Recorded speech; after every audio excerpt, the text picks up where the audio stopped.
When you get challenged by someone who's a guy like a Jake Paul, does that piss you off? It's brave, it's bold of him, but it's kind of insulting. It's a circus, all round. Jake Paul circus. It's a circus. This man is a con man. He's a fake. It's a circus. Bit of a circus, I think. He's a clown. Jake Paul's a bully, don't forget. Is anyone tired of the circus act yet? Fight fans, welcome back. All right, legendary boxer Mike Tyson is getting back in the ring. He's 58 years old.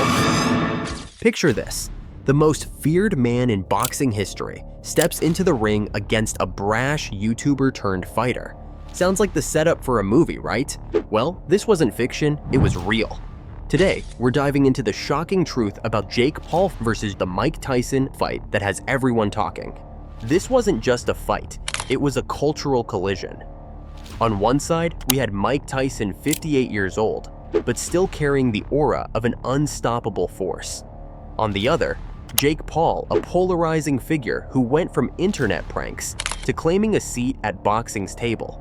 Most people in boxing say the only thing that can beat Mike Tyson is Mike Tyson himself. That remains to be seen. The buildup was massive, but the questions were even bigger. Was this about boxing or entertainment? Could Tyson still dominate in the ring? And was Jake Paul even worthy of facing a legend? Stay tuned, because the answers will leave you speechless. Mike Tyson needs no introduction. His fists made history, but his journey wasn't without struggles. Tyson's early career saw him destroy opponents with unparalleled ferocity, earning him the nickname the baddest man on the planet. But his life outside the ring was just as dramatic. From legal troubles to battles with addiction, Tyson's story is one of redemption. By the time he retired in 2005, fans thought his fighting days were over. Yet, in 2020, he stunned everyone with a comeback exhibition match against Roy Jones Jr., proving that the fire still burned. On the other side, we have Jake Paul, a name that sparks either admiration or irritation. Love him or hate him, Jake has managed to grab attention. Starting with Vine and YouTube, Paul transitioned to boxing in 2018. What made Jake stand out was his ability to market himself. His fights against former UFC fighters Ben Askren and Tyron Woodley earned him knockouts and a growing reputation. But let's be real, many questioned whether he was a serious boxer or just cashing in on spectacle.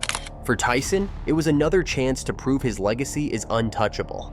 For Jake Paul, it was an opportunity to silence doubters and cement himself as more than a social media personality. The build-up to this fight was nothing short of a media frenzy. During the press conferences, the energy was palpable. Tyson played the stoic veteran, while Jake Paul's antics brought the entertainment factor. Jake infamously said, "Mike Tyson? More like Mike Oldson. I'll send you back to retirement."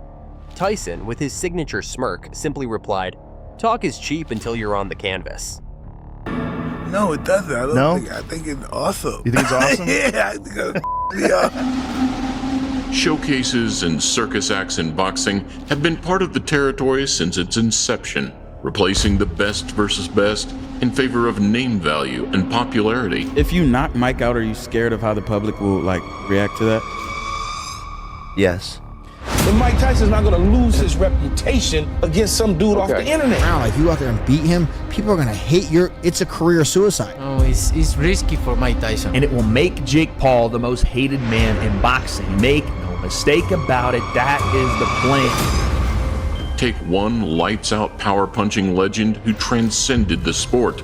Mix in a contentious influencer designed to cause problems. Jake Paul, the problem child. Do you think he's going to stick to a script? Social media went wild. Memes flooded timelines, with fans debating if Jake had bitten off more than he could chew. Analysts like Max Kellerman weighed in. This fight is more than a spectacle. It's a statement about where boxing is headed. Contrasting expectations. Nostalgic. Tyson fans anticipated a masterclass in power and intimidation, while younger audiences wanted to see Jake Paul shock the world. Even the promotional material leaned into this narrative, with taglines like "The Clash of Generations" and "Experience meets disruption." The fight venue, a packed stadium under bright lights, was buzzing with energy. Fans chanted Tyson's name as if calling back the glory days, while others wore Team Jake merch. When Tyson entered, the crowd erupted. His cold, focused expression sent chills down spines. In stark contrast, Jake Paul's entrance was flashy, complete with pyrotechnics and a DJ hyping up the crowd. As the fighters met in the center of the ring, the visual difference was striking. Tyson's compact, muscular frame, battle-tested, against Jake Paul's taller, leaner build, fueled by youth and confidence. Tyson came out strong, throwing sharp jabs to gauge Jake's defense. Paul danced around, using his footwork to avoid Tyson's heavy hands. Commentators noted Jake staying light on his feet, but Tyson's presence is overwhelming. Jake started to find his rhythm, landing a clean jab that surprised Tyson. But Mike quickly retaliated with a brutal left hook that sent a clear message: don't get comfortable. The crowd erupted as Tyson landed a devastating body shot, causing Paul to double over briefly. But Jake recovered quickly, showcasing resilience that impressed even skeptics. Both fighters adjusted their tactics. Tyson began cutting off the ring, while Jake relied on combinations to keep the veteran at bay. Analysts observed, Jake's doing well to survive, but Tyson's power is undeniable. As the fight neared its end, both men dug deep. Tyson's experience shone through in his precise punches, while Jake's stamina allowed him to stay in the game. The final moments were a flurry of exchanges, leaving fans on the edge of their seats. When the judges announced a split draw, the crowd's reaction was mixed. Some cheered, others booed. Tyson, ever the sportsman, embraced Jake Paul, saying, "You've got heart, kid." That's the only thing I'm afraid of for Jake, is that you don't know what you're gonna get out of It's Iron Mike Tyson versus the problem child Jake Paul. Now it's a pro fight, it's on my record, and I'm going to put him down. And if people are about it, then watch soccer. It's a big freaking deal because everyone is talking about it, clearly because it's Mike Tyson and Jake Paul on Netflix, and those are the facts. That makes it a big deal. Mike Tyson. How many people can say that? Twitter exploded.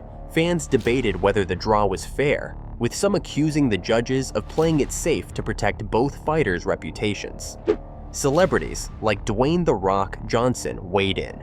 Respect to both fighters, what a show. Was this fight genuine?